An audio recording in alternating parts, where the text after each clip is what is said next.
La véritable puissance de Hashirama Senju.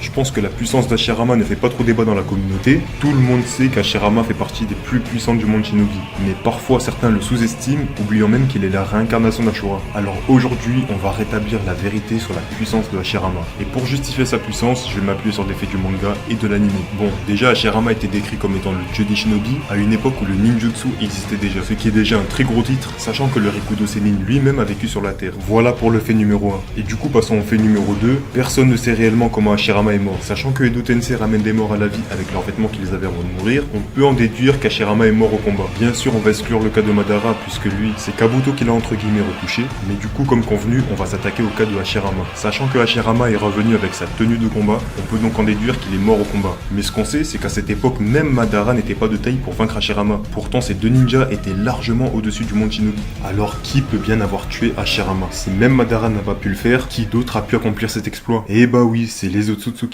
On sait que personne n'avait le niveau pour vaincre Hashirama, pas même en se mettant à plusieurs. Alors si c'est pas les Otsutsuki, qui ça peut bien être? On parle quand même d'un ninja qui a capturé les 9 bijoux et les a distribués équitablement à chaque pays. Bref, Hashirama était tout simplement imprenable en un contre un. Et même en s'y collant en plusieurs, ça m'étonnerait qu'on puisse lui faire de vrais dégâts. Alors forcément, la seule option qui reste, c'est les Otsutsuki. Et moi personnellement, et après c'est qu'une théorie, je pense que Hashirama est mort dans un combat contre Momoshiki, Kinshiki et Jigen. Et ça expliquerait aussi pourquoi Madara est resté dans sa grotte pendant des années, puisqu'étant lui-même dans l'incapacité de vaincre Hashirama, il ne pouvait bien évidemment pas prétendre vaincre des gens plus forts qu'Hashirama. Et d'ailleurs, en réalité, c'est à cause de ce combat que le corps de Jigen a fortement été nerf, puisque ayant subi de gros dégâts face à Hashirama, Jigen a dû vivre à l'écart du monde pendant des siècles pour s'en remettre, du moins pour presque s'en remettre, puisque comme on l'a vu contre Sasuke et Naruto, Jigen était déjà très affaibli. Et du coup, on continue avec le troisième fait, pourquoi Kaguya a changé de dimension. On l'a bien vu lorsqu'elle est revenue, elle a pas cherché midi à 14h. Ayant senti la menace qu'était Hashirama, elle a décidé de changer de dimension pour son bien, puisqu'elle savait qu'avec Hashirama, elle aurait jamais pu gagner. Vous avez pas remarqué qu'elle a changé de dimension plusieurs fois, mais qu'à aucun moment elle est revenue sur la Terre. Et du coup, on peut se poser la question de pourquoi. Et bah, tout simplement parce que sur Terre se trouvait Hashirama Senju, le GOAT ultime. Et maintenant, le quatrième fait. Pourquoi Sasuke a attendu que Hashirama reparte dans l'autre monde pour faire sa déclaration? Comme on a pu le voir,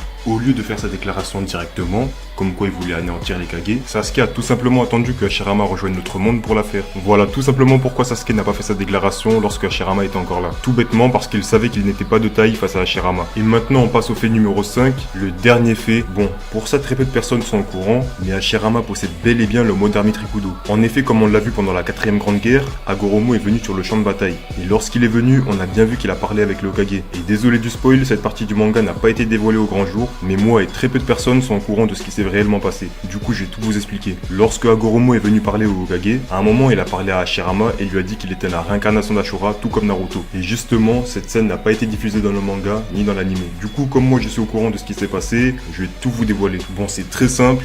Hashirama a reçu le mot d'Armite Rikudo ainsi que le chakra de Rikudo. Voilà, c'est tout pour cette vidéo, j'espère qu'elle vous aura plu et qu'elle vous aura appris des choses. Tout ça est officiel, je tiens à rappeler. Donc pour ceux qui ont aimé, n'hésitez pas à liker, commenter et partager, c'est bon pour le référencement.